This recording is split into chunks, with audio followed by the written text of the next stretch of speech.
And time. Hello. 10 years ago, I was transformed.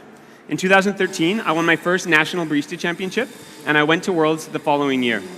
On stage, I saw amazing baristas from around the world share the latest innovations in coffee, and backstage, I stood shoulder to shoulder with some of my coffee heroes. That experience transformed me. Something sparked.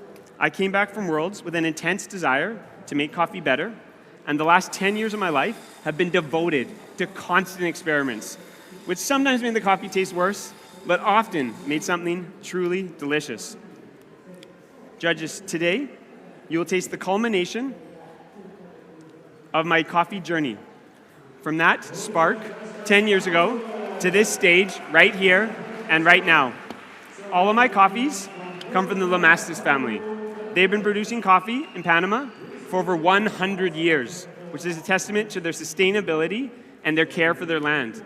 Even after 100 years, they continue to innovate and improve, sharing and discussing new techniques with other producers.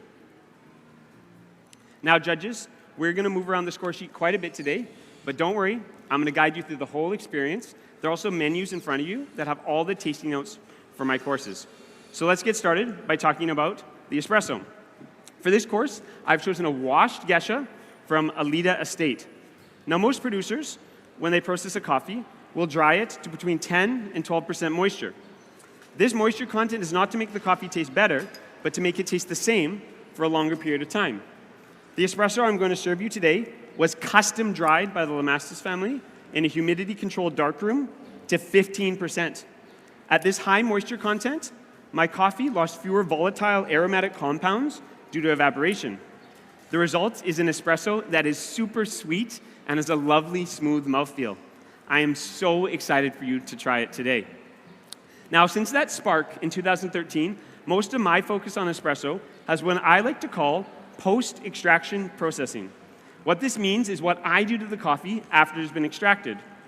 Removing carbonic acid with a vacuum sealer and protecting espressos with syringes are just a few of the things I've done. And today, I will use one of my current post-extraction processes with one new one. And I can't wait to tell you about it. So the first thing I'm going to do is I'm going to place all your espressos into these syringes. The syringes are going to protect the espresso from oxygen. They're going to remove carbonic acid. They're also going to mix the espresso, which is why there's no spoons in front of you today. And then, this is my new post-extraction process. I'm going to place everything into this 55.5 degree water bath. What the water bath is going to do is going to ensure that when I serve you the espresso, it's at the perfect drinking temperature. We'll let them sit in there for a bit, but for now, judges, if you want to move down to the milk section of the score sheet, I will tell you about my milk course. For the milk course, I've chosen a natural geisha from Marlborough Estate. After this coffee was picked, it was placed in a stainless steel tank for 7 days, which has given it an amazing intensity of flavor that is just perfect for the milk course. Now, judges, in 2017, I shared my freeze-distilled milk technique with the world. I did this not only because I wanted to make coffee better globally, but I also believe that amazing coffee should be more affordable and accessible for baristas and homebrewers. All you need to do to make amazing coffee is have a freezer and a jug of milk. Since that time, experiments with milk have continued, and I'm really excited to share my 2023 interpretation of this course, which is a caramelized milk blend.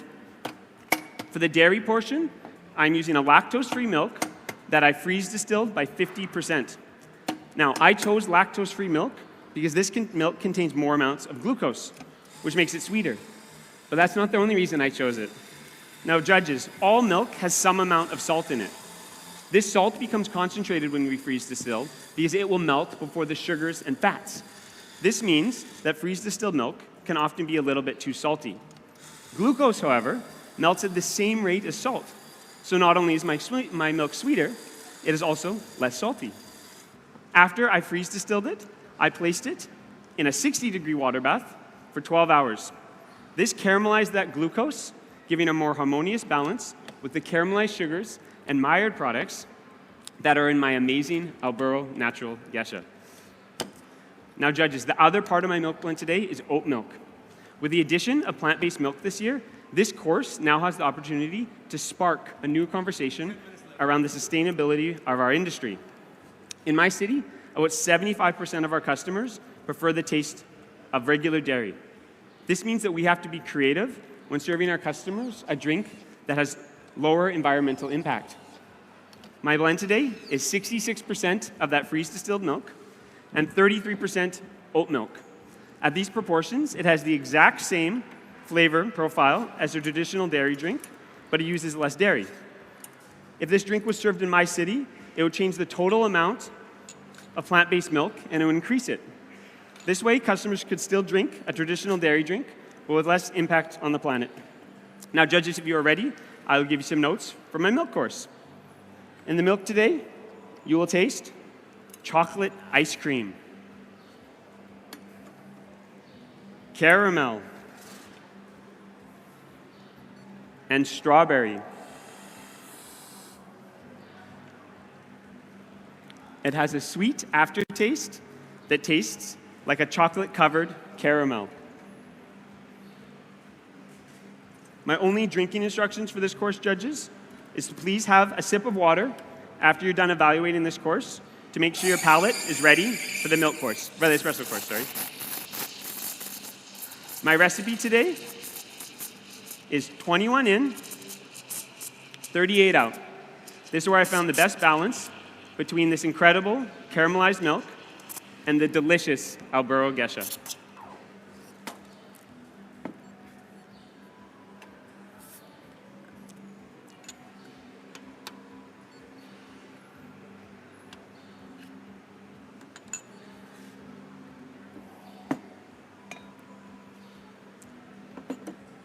Now, not only is Wilfred Lamastus, the producer of this coffee, a great producer, he's also an expert at drying coffee.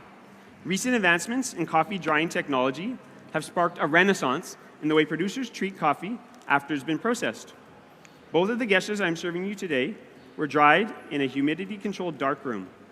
This protected them from UV light, there you go, which not only makes them taste more delicious, it makes it easier for me as a roaster to roast them. Coffees dried in this way mean that my coffee today had a more stable moisture, which made more of the coffee crack at the exact same moment. This gave me a roast with better consistency and flavor intensity. There you are. And judges, remember to have a sip of water after you're done evaluating this course.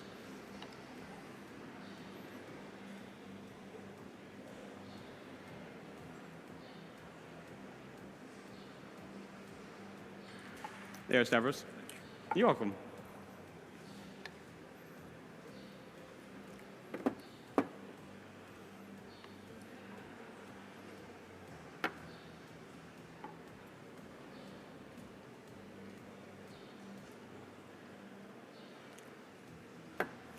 And Nina, there you are. I'll be right back with your espressos.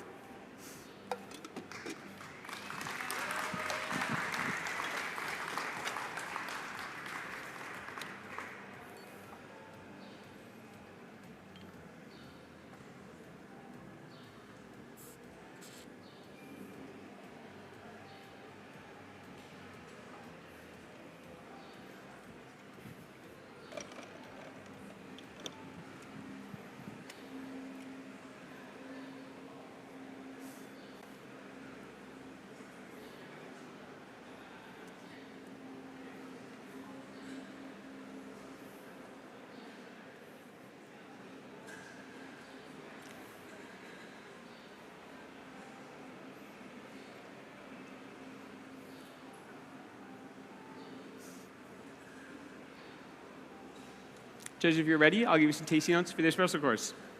You will taste nectarine,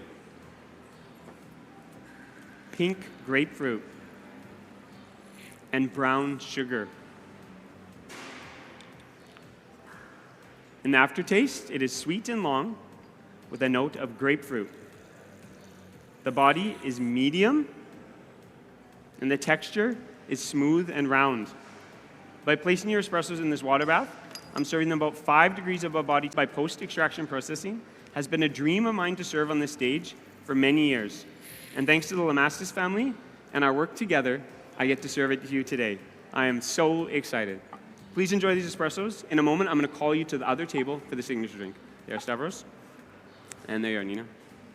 You're welcome.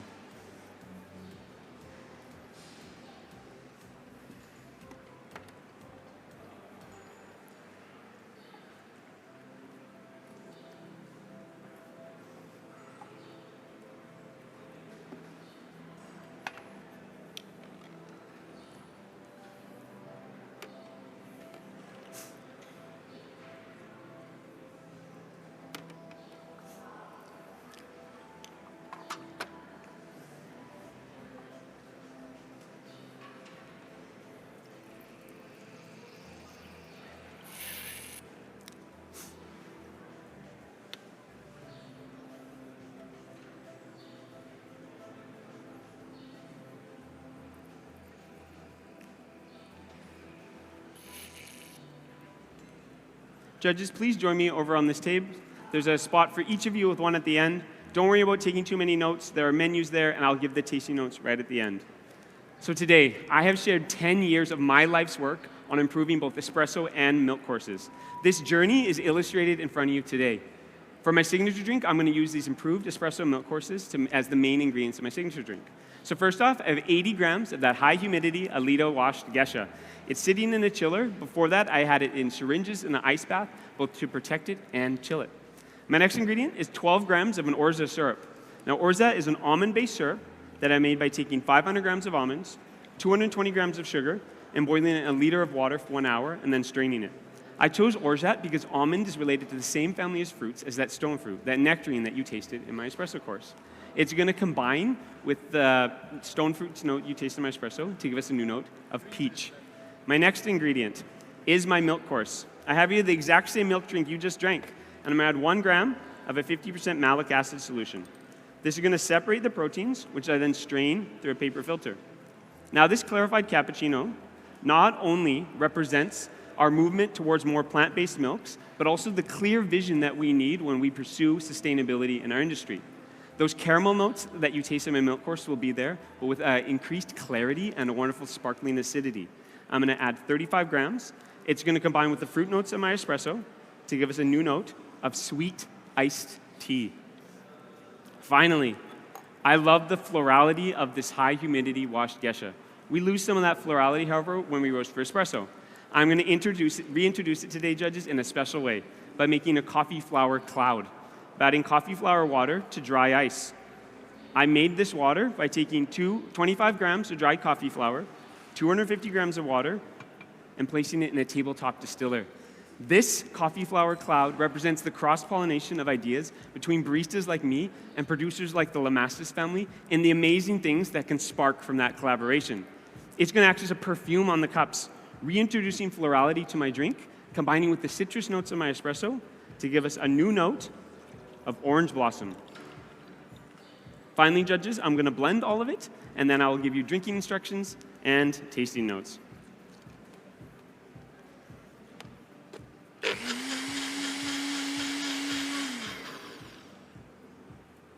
Now, judges, when you get the drink, do not evaluate it until after I've called time. Please swirl after each sip.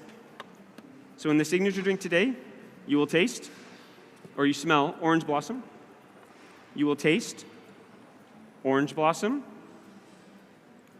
peach, and sweet iced tea. It has a creamy body and a long aftertaste of orange blossom.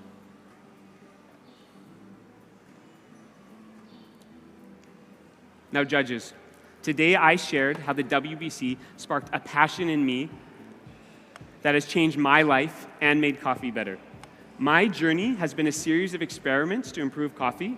However, I believe that you do not need new innovations or techniques to have a place on this stage or to have your voice and opinion matter. What matters is that spark, that thing that makes us want to pursue coffee excellence. Coffee encompasses almost any field of research that might interest you, and we are surrounded by it in our daily lives. This means that there's a place in coffee for everyone where we can go and pursue that spark. Coffee has changed me. It can change you as well, and together with that spark, we can make coffee better together. Thank you. Time.